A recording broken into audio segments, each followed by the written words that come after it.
saja hasil dari penyelidikan polisi. Ya.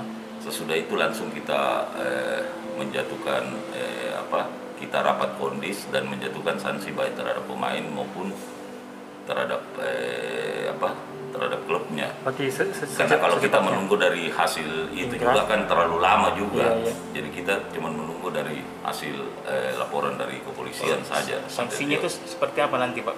Paling kalau dilihat dari ya minimal lah, mungkin sanksi terhadap pemain itu tidak, yang namanya sifatnya kejuaraan-kejuaraan itu yang bernaung di bawah PSSI, dia tidak akan mungkin bisa bermain. Terus tapi kan ini ada sanksi terhadap hukum juga yang susah dihindari, itu kan hukum. Iya. Kalau sanksi tidak bermain sih tidak ada masalah, iya kan? Yang persoalannya ini kan ada terkait persoalan hukum.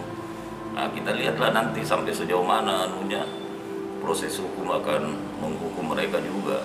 Yang jelas pasti itu minimal 2 tahun itu. Kalau sanksi tidak bermain itu kira-kira berapa musim, berapa lama?